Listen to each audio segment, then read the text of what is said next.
Let's just take a moment to settle quietly into our chairs. Acknowledge the presence of this community.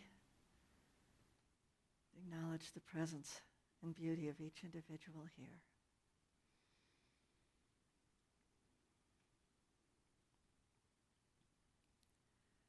We are thankful for this experience. And together we say, Amen.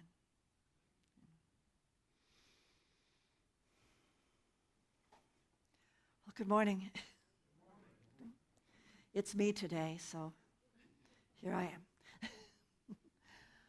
I don't have a long introduction about my resume because my resume is scattered but interesting. I think we'll just begin since I see you all every week. I believe that we are all the expression of God on earth. Much of God's work is done through our hands, our hearts, our souls, and our actions. I believe that we are each unique, that there is a spark of the divine within each of us that is unlike any other. We are on this earth to fulfill that spark's purpose. But what on earth will we do? That is the question.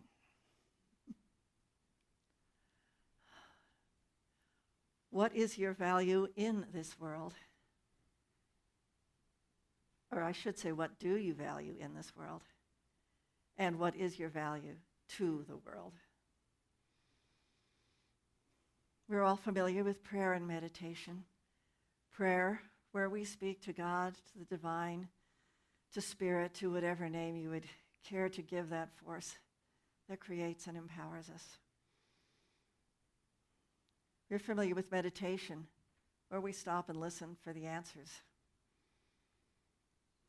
This is very important. We must listen, we must trust, and we must act. Sometimes divine messages come through burning bushes and descending angels. I believe that can happen, but it's not the usual situation. More often, it's a subtle breeze on the wind that carries the divine's message to us. We must pay attention.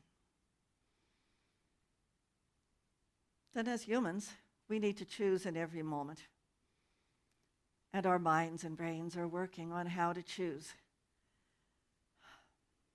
I'll share some thoughts that come from different sources about how we choose, and some different ideas that different people hold, different beliefs about the best way to choose.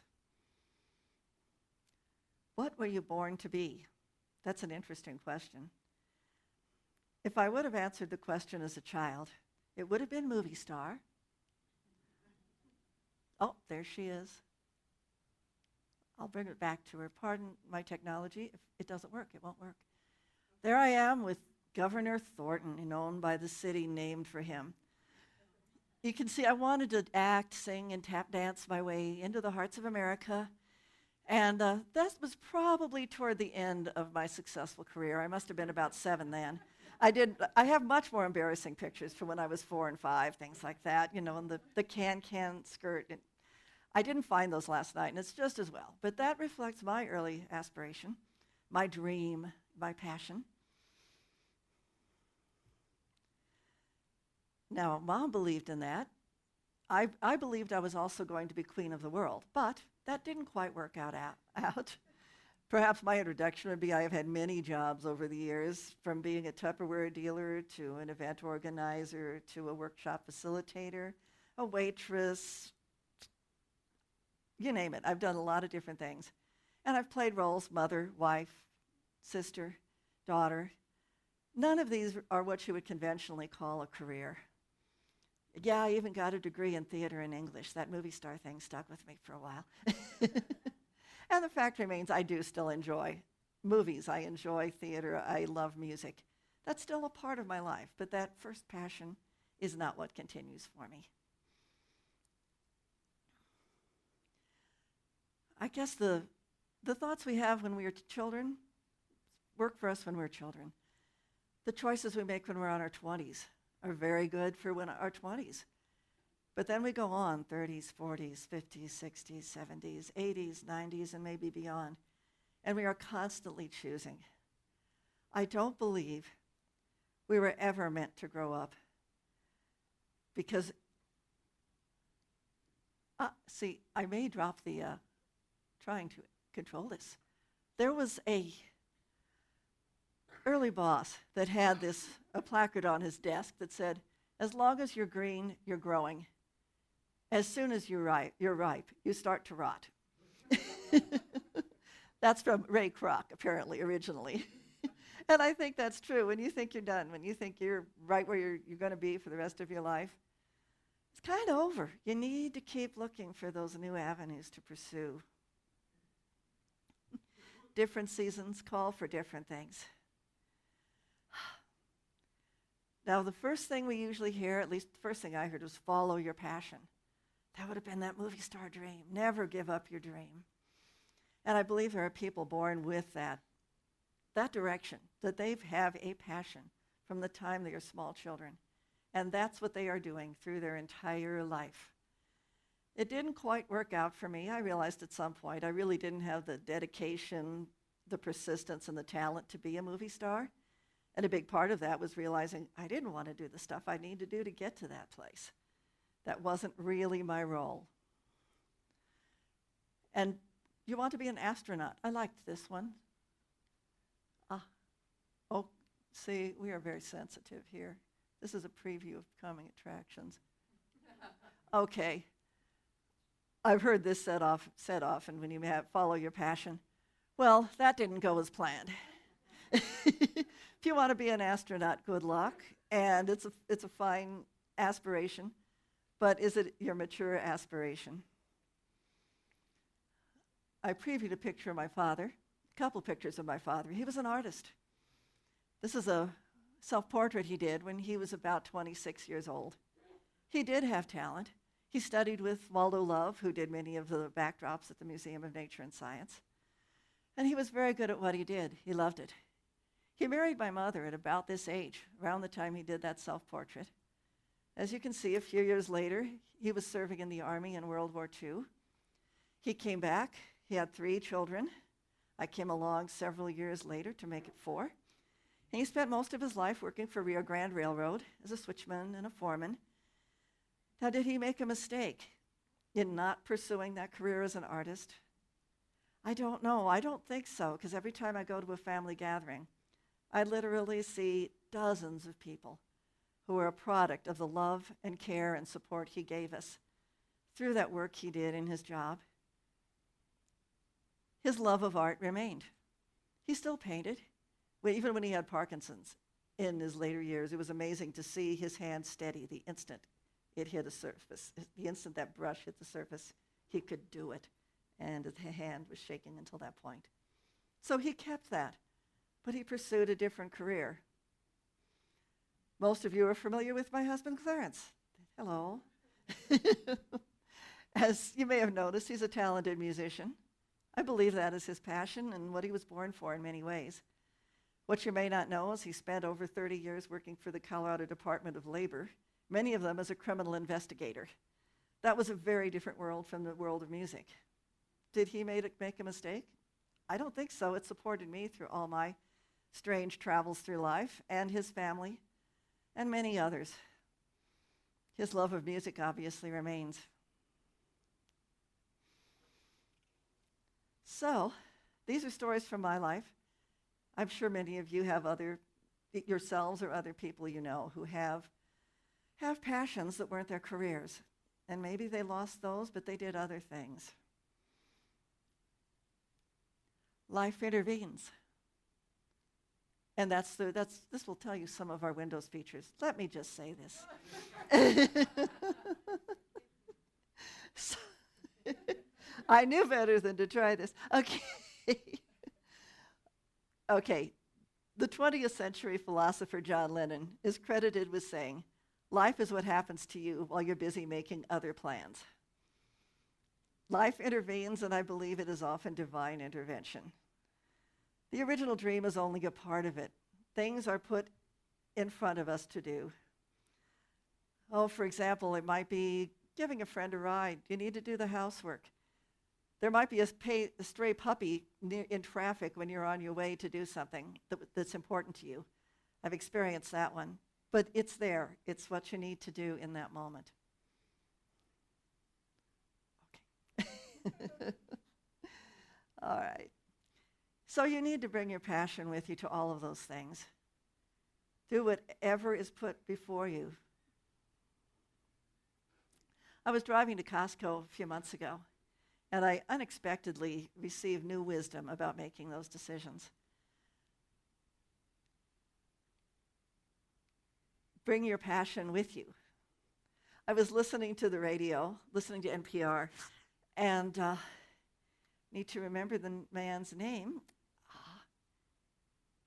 Mike Rowe. He is the host of the reality show Dirty Jobs. Have any of you seen this show?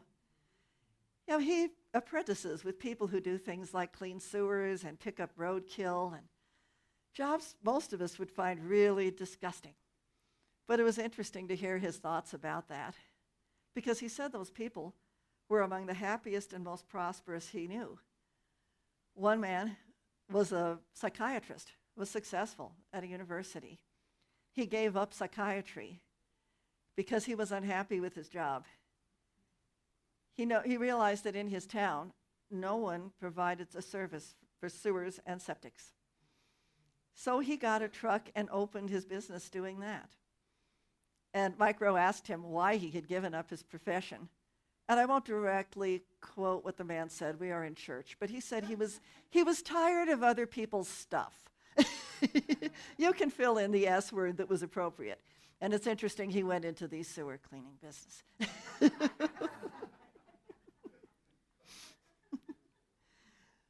But the thing these people do is they look at the direction everyone's going in, the jobs people would love to have, the degrees people would get to get those jobs, and they love going after that. What these people did was look at that and head off in the opposite direction. They looked for where no one was going and where there was a need. They did not begin by being passionate about their work, but they did their work and became passionate about it. The important point being that you should bring your passion with you to everything you do, regardless of what it is. Live a passionate life. And these people became very successful. They became passionate about the work, and they became prosperous. It worked for them. So, little things that get in the way, bring your passion to it. Big things that seem to get in the way. The choices between doing art and caring for a family. It's not that you can't do both of them, you can. But you bring your passion to both. Another interesting, this is his quote, never follow your passion, but always bring it with you. He has many interesting TED Talks and other interviews if you want to look for him. I will promote him from reality show host to 21st century philosopher because he has a lot of interesting things to say if you want to check it out a little bit. Next is, how do you want to feel? We are so often told that we need goals. We need to pursue our goals, and our success is measured by how successful we are at reaching those goals. Are we happy when we reach those goals? I use happy as a generic term, but do we really feel good about it? I know one woman who was a successful Harvard-educated attorney. She fulfilled her family's dreams for her. She pursued that career doggedly. She was highly successful in a big law firm and completely miserable with her life. She went shopping with the money to feel better, but she knew she wanted to be a writer. She quit the law firm, got a job as a waitress to pay the bills, and began to write. She is now a successful author. She's written several books. She's a successful Course in Miracles instructor, and she leads workshops and retreats all over the country, even Omega Institute. She's doing very well. But she gave up that single-minded goal for what she loved, what made her feel good. And there is no one-size-fits-all answer for that. I mean, one person might want to feel calm, serene, meditative, centered. That might be what they need. Somebody else, vibrant, purposeful, self-assured, outgoing. It's different things for each person, and that is up to you to determine. But please take your feelings into consideration. This is from a book by Danielle Laporte called The Desire Map. Also a wonderful thing to study. Knowing how you want to feel is the most potent clarity you can have. Generating those feelings is the most powerful thing you can do with your life. Behind every desire, there is a feeling, and your feelings will lead you to your soul. So put that into your mix of what you should be doing, because maybe what you should be doing is what feels really good to you.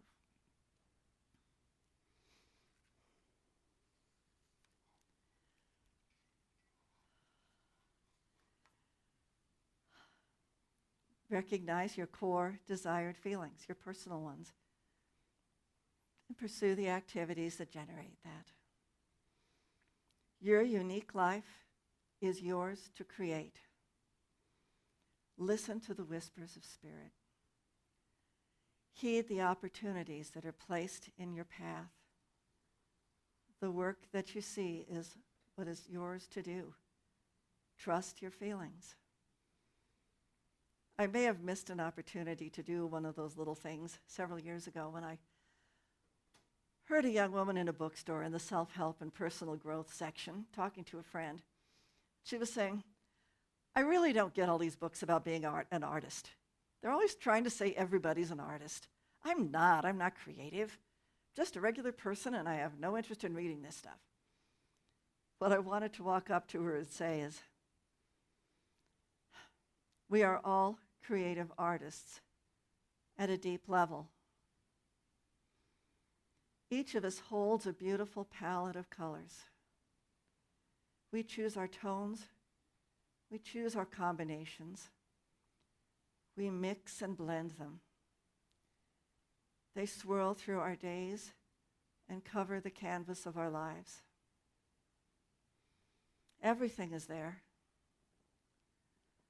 The passions and duties, the planned and the unexpected, the effortless flights and difficult passages, the comedy and the tragedy. We pass through constant experiences, physical, mental, emotional, and spiritual. We choose what to do and how to act. We choose how to feel and how to react. We have an impact on the world, sometimes in ways we never even realize. We express the spark of the divine, the Christ within, to create an immortal work of art. We create a fully realized human life.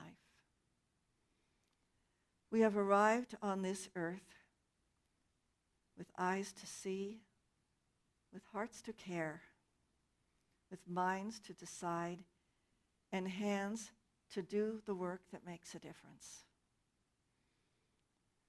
We create the world in ways large and small.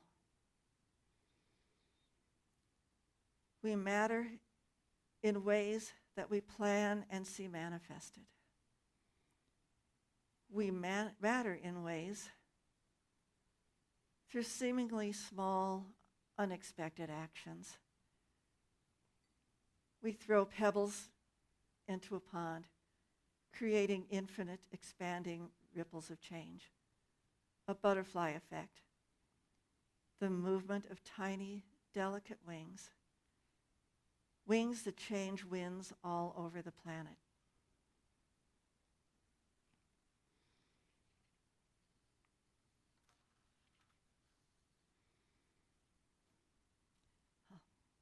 The butterfly wings are the movement of spirit, the work of the divine. We are the hands of God, and we will always be a part of that work.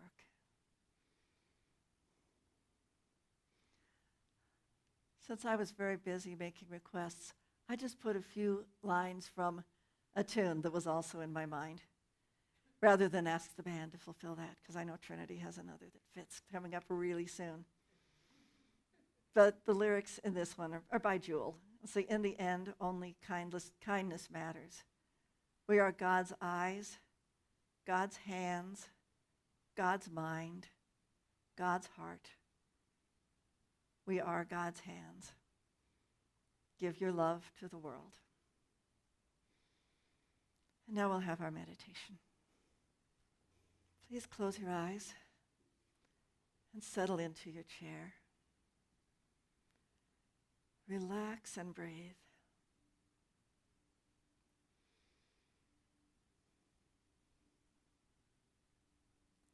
Accept the messages that you are given.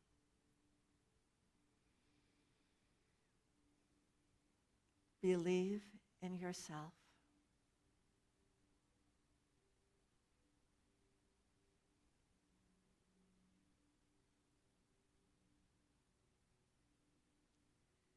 You are a creator.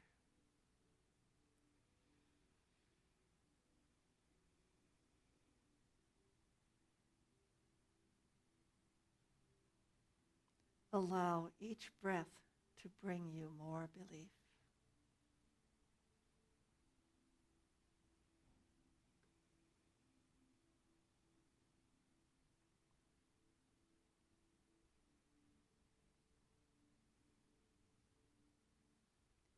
You are an architect of your reality.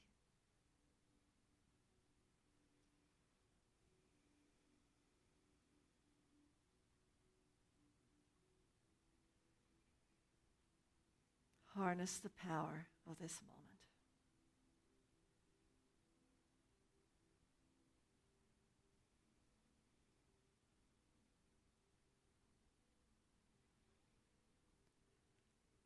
Feel your body come alive with self-belief.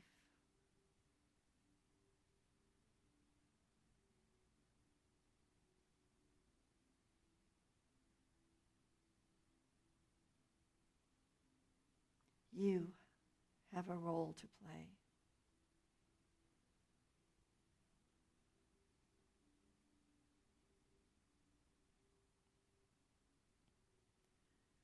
Ignite the power you have deep within your being.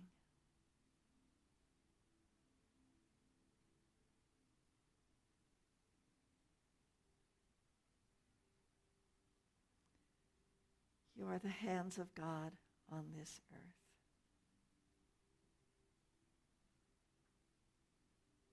Please repeat after me. I am the hands of God on this earth. I am the hands of God on this earth. And spirit is expressed through my awakening. Spirit is expressed through my awakening. And so it is.